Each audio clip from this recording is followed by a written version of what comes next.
আমরা সবাই চাই যে আমাদের পোর্টফোলিওয়ে এমন শেয়ার থাকুক যে শেয়ারটা নাকি আগামী 3 বছরের মধ্যে আমাদেরকে ডবল বা তার চেয়ে বেশি রিটার্ন দিতে পারে। তো আজকে সেরকমই একটা স্টক নিয়ে আলোচনা করব, মিড ক্যাপ স্টক নিয়ে আলোচনা করব। সেই স্টকটা আগামী দিনে একটা ডবল রিটার্ন প্রোভাইড করতে পারে। স্টকটা আইটি সেক্টর থেকে বিলং করে, আর স্টকটার নাম হচ্ছে হ্যাপিয়েস্ট মাইন্ড টেকনোলজি লিমিটেড। এই স্টকটা নিয়ে আলোচনা করব। তাহলে ভিডিওটা শুরু করা যাক।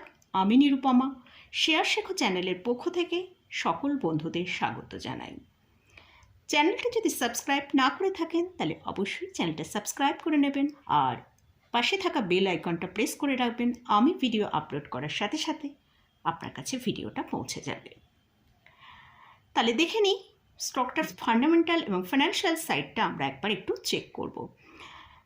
আমরা হ্যাপিয়েস্ট মাইন্ড মানে এরা কীরকম কী কাজ করে সেটার উপর আগে আমরা একটু দেখে নিই।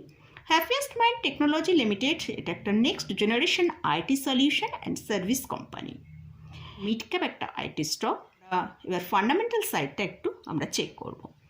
এই স্টকটার মার্কেট ক্যাপিটালাইজেশন কীরকম আছে? 13,666 করোড়। এই স্টকটার আমরা যদি 52 উইক হাই এবং লোটা দেখি, সেক্ষেত্রে আমরা দেখতে পাবো যে হাই করেছিল 1136 আর লো দেখিয়েছে 763, আর কারেন্ট পি চলছে 61.7।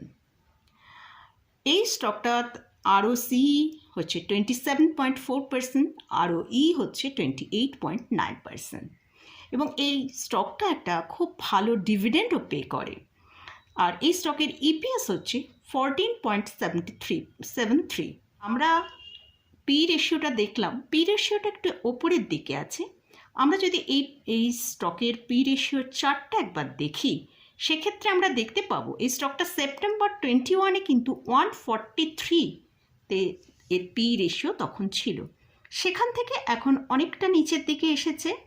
তো এখন যে পি রেশিওটা চলছে সেটা মিডিয়াম মোডের মতন চলছে।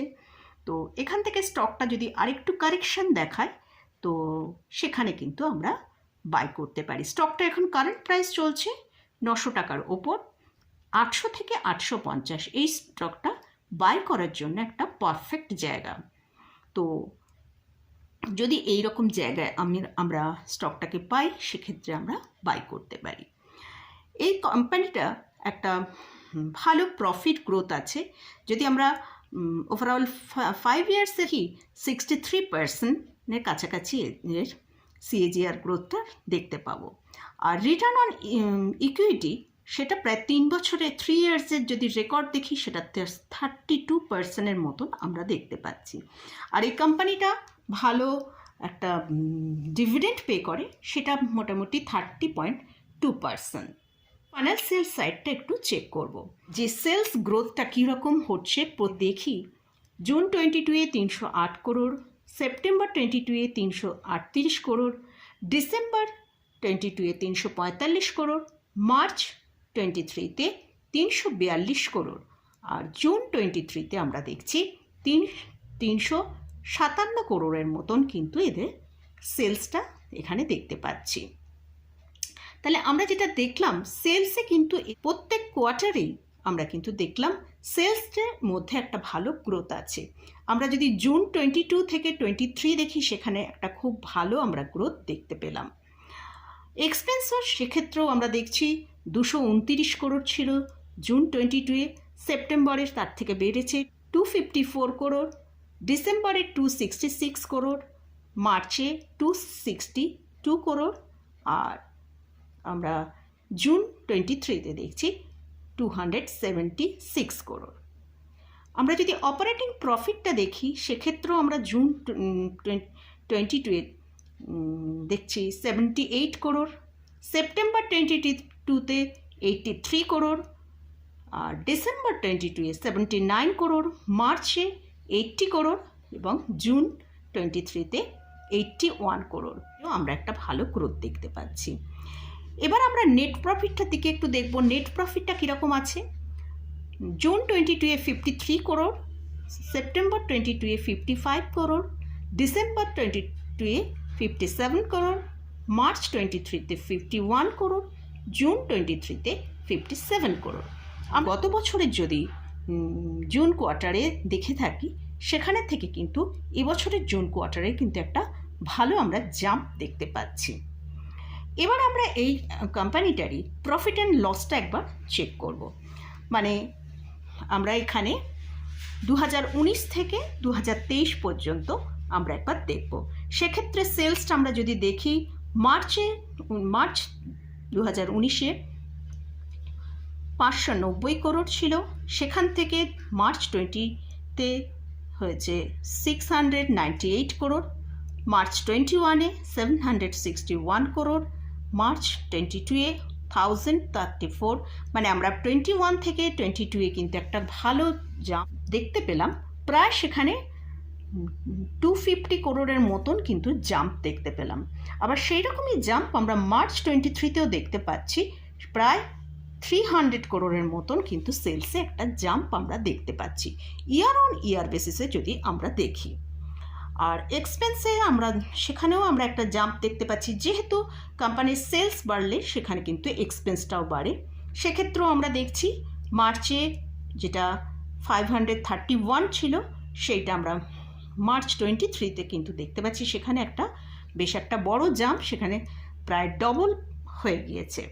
তাহলে আমরা মার্চ 19-এ দেখলাম, 2019-এ দেখেছি 531 করোড়, মার্চ 20-তে দেখছি 599 করোড়, আর মার্চ 21-এ 571 করোড়, মার্চ 22-এ 788 করোড়, মার্চ 23-তে 1021 করোড় এক্সপেন্স হয়েছে। প্রত্যেক ইয়ারে এদের কীরকম নেট প্রফিটটা থাকে সেটা আমরা একবার দেখব।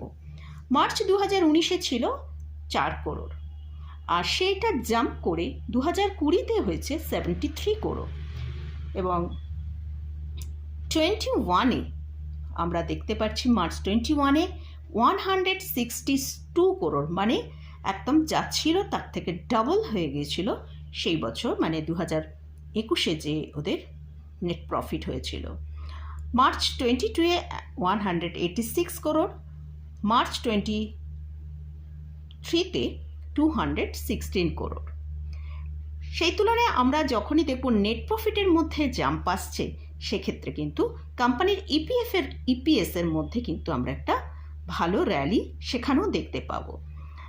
তো মার্চে যখন সেখানে ইপিএস ছিল 1.11, সেটাই 2020-তে আমরা যদি দেখি সেখানে 14.87, 21-এ সেটা হয়ে গেল 11.03, আর মার্চ 22-এ 12.7, আর 23-তে আমরা দেখতে পাচ্ছি ইপিএসে 14 পয়েন্টস।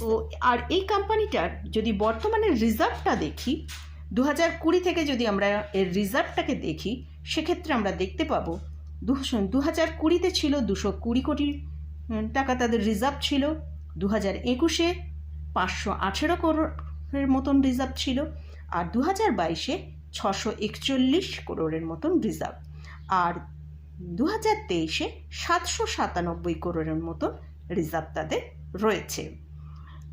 তাহলে রিজার্ভ দেখতে গেলে আমাদের বোরোয়িংটাও দেখতে হবে।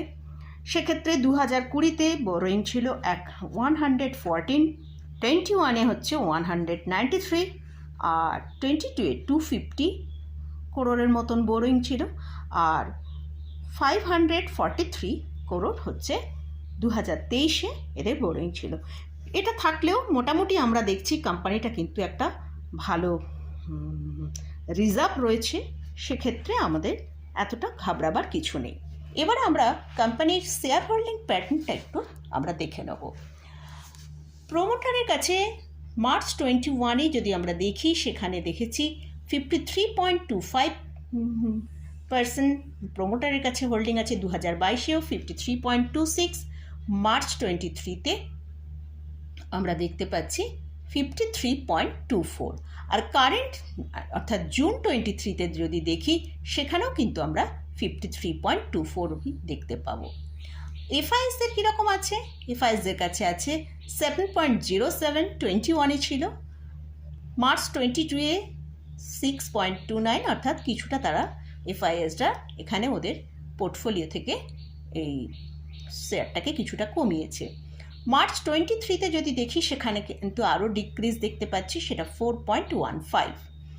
জুনেও আমরা যদি দেখি সেখানে কিন্তু মার্চ 23-তে যা ওরা ডিক্রিজ মানে কমিয়েছিল তার থেকে কিন্তু জুন 23-তে বেশ খানিকটা ওরা বাই করেছে, সেটা হচ্ছে 4.52। ডিআইএসদের আমরা যদি একটু দেখি, ডিআইএসদের কাছেও একটা ভালো পোর্শন ছিল, যেটা নাকি 7.38 21-এ ওদের কাছে পোর্টফোলিও ছিল। ডিআইএসরাও কিন্তু মার্চ 22-এ অনেকটা ডিক্রিজ করে নিয়েছিল তাদের পোর্টফোলিও থেকে, সেটা হচ্ছে 1.48। আর মার্চ 23-তে আরও কমিয়ে সেটাকে 1.26 করেছে, এবং কারেন্ট জুন 23-তে এখনও কিন্তু ডিআইএসদের কাছে 1.26ই রয়েছে। মোটামুটি এটা আমরা দেখলাম শেয়ার হোল্ডিং প্যাটার্নটা। তাহলে মোটামুটি যেটা দেখে বোঝা যাচ্ছে আইটি সেক্টর এখন যেহেতু সফট থাকার জন্য এইটা একটা কিন্তু খুব গুড একটা ফান্ডামেন্টাল স্টক। এই স্টকটার যদি আমরা চার্ট প্যাটার্নটা একবার দেখে নিই, সেক্ষেত্রেও আমরা দেখতে পারি যে এই স্টকটা মানে অনেক লোয়ার লেভেল থেকে আমরা যদি দেখি যে এই স্টকটা কিন্তু একটা ভালো জায়গায় এই স্টকটা গিয়েছিল। তো আমার মনে হয় আগামী দিনে যদি এই স্টকটা আমরা আমাদের পোর্টফোলিওয়ে হোল্ড করতে পারি, অর্থাৎ আমি যদি পাই প্রায় এই 800 থেকে 850-র মধ্যে যদি পাই, তাহলে আমরা পোর্টফোলিওয়ে আমরা এটাকে অ্যাড করতে পারি। তো আগামী দিনে এই স্টকটা থেকে আগামী 3-4 বছরের মধ্যে এই স্টকটা কিন্তু একটা খুব ভালো রিটার্ন এখান থেকে প্রায় একটা 2 গুণ কি 3 গুণ রিটার্ন কিন্তু আমাদের দিতে পারে। এই হ্যাপিয়েস্ট মাইন্ড নিয়ে আলোচনা করলাম এই স্টকটার ফান্ডামেন্টাল এবং ফাইন্যান্সিয়াল সাইড সম্পর্কে আপনাদের সঙ্গে আলোচনা করলাম। আর আপনারা যদি কেউ এখানে পজিশন নেন, অবশ্যই আপনাদের যিনি ফাইন্যান্সিয়াল অ্যাডভাইজার আছেন তাদের সাথে পরামর্শ করে নিয়ে তবেই কিন্তু এই স্টকটায় পজিশন নেবেন। আমি এটা এডুকেশনাল পারপাসে ভিডিওটা করেছি, তাই আমি আমার ভিউটা আপনাদের সাথে শেয়ার করলাম। আজকে আমার ভিডিওটা এখানেই শেষ করলাম। ভিডিওটা যদি ভালো লাগে অবশ্যই লাইক করবেন, শেয়ার করবেন, সাবস্ক্রাইব করবেন। ধন্যবাদ।